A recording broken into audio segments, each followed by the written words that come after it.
Omuntu ayinza okuluza nti mu Uganda tubeera mu mpuku. Kubanga omukazi omukadde emyaka 73 okumuwamba. Omuntu omukadde emyaka 73 omuntu aba takuze bannaye. Kakati omuntu ng'oyo omuwamba oti abadde agenda kutta kiki? Kati oli bw'abiwulira ali eyo mu United Arab Emirates kata agamba ow'ensanvu naye bamuwambye. Omusango ki? Kusiga bukyayi. Kale ow'ensanvu ayinza okubeera omutemu, ayinza okuba omukwasi w'abakazi, naye okusiga obukyayi mu bantu, omuntu n'awambibwa olw'okusiga obukyayi mu bantu. Abamusiga nsimbi bayinza okukendeera, kitiisa ku ludda olw'ebyenfuna. Ate omukwata atwalibwe mu kkooti ssaawa 48. Mu nkola entuufu poliisi erina okusooka n'enoonyereza. Je wabbye enkoko ne bajja ne babuuza bali ne bakuŋŋaanya obujulizi. Bagenda okukwata yabbye enkoko ng'obujulizi babufunye. Mu ssaawa 48 ne bakutwala mu kkooti. Atannasalibwa musango era taba nagwo. Atannasalirwa musango taba nagwo mu mateeka. Era amateeka gamukkiriza okweyimirirwa kuba tannasalirwa musango. Kati bwe munaasanga omusango teyaguzza. Era kyenva mulaba nga mu mateeka bagamba mu muteeka kw'obukwakkulizo. E Bulaaya oluusi babateekako n'akuuma akasoma we bali okambala ku mukono ng'essaawa. Kati avudde ekyaggwe agenze mawogola, kati avudde mawogola agenze Ssingo. Kyenva bateekawo obukwakkulizo jangu n'abantu bwe bati abakunoonya ne bagamba owaayi tannasalirwa musango.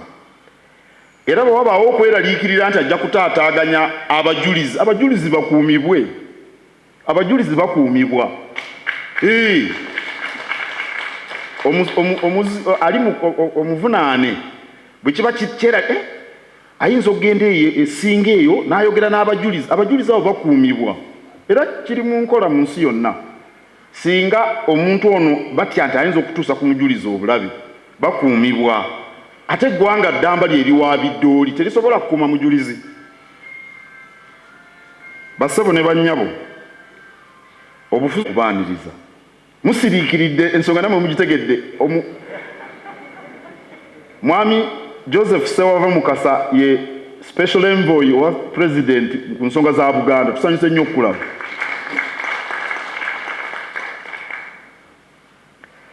Anti sebo omukadde lwalaba ababe ono saavoloza engero azimanyi. Lwasinda empewo. Abakulu bali wano tulina okusinda empewo nga we bali tunaasinda bagenze.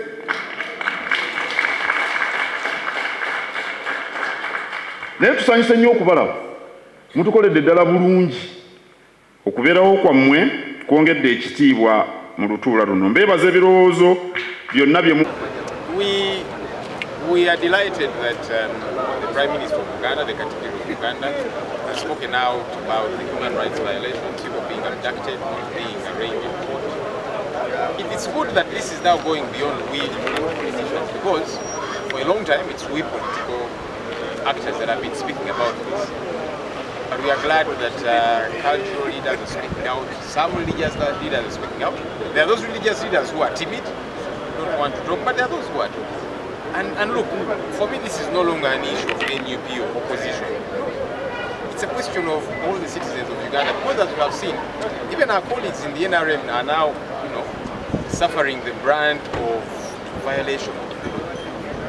What we are saying, no one is above them.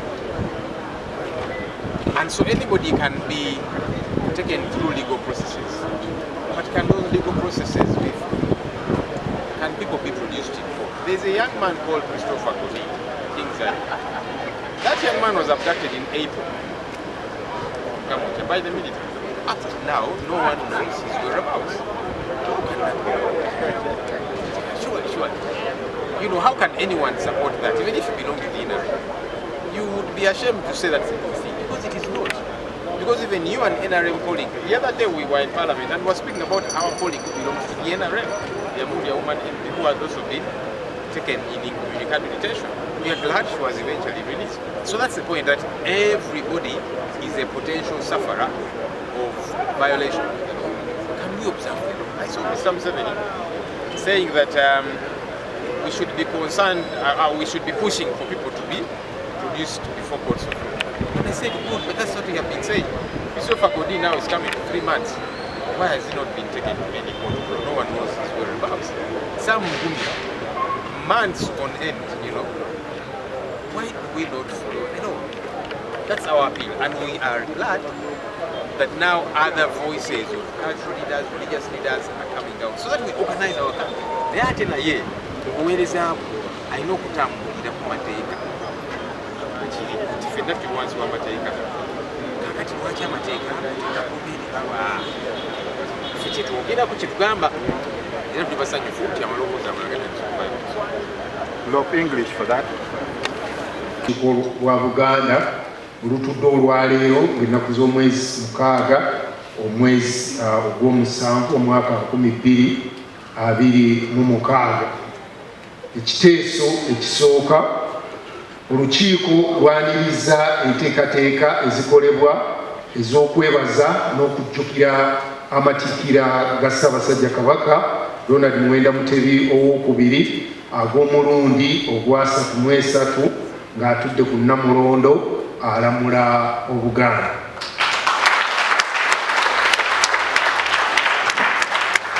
Ekiteeso ekyokubiri, olukiiko lukaatiriza obwetaavu obw'okutambuliza Uganda ku nfuga egoberera amateeka, kireete eddembe erya nnamaddala mu bannansi bonna, kireetewo eddembe erya nnamaddala, okusikiriza abalambuzi ate ne bamusigansimbi abayinza okuvaako enkulaakulana ey'eggwanga. Ekiteeso ekyokusatu, olukiiko lwaniriza embalirira y'Obwakabaka ey'ebyensimbi ey'omwaka 2026-2027 wamu n'enteekateeka zonna ezanjuddwa omuwanika wa Buganda Oweekitiibwa Robert Waggwa Nsibirwa. Weewaawo. Ekiteeso ekyokuna, olukiiko liyisizza embalirira y'Obwakabaka ey'ebyensimbi ey'omwaka 2026-2027 ebaliriddwamu obuwumbi 409 mu obukadde 315 mu siringi 856. Weewaawo. Mwawe ekitiibwa Sipiika, ebyo ebiteeso Ssaabasajja Kabaka awangaale. Twesiime nnyo olwa Buganda yaffe, ekitiibwa kya Buganda kyava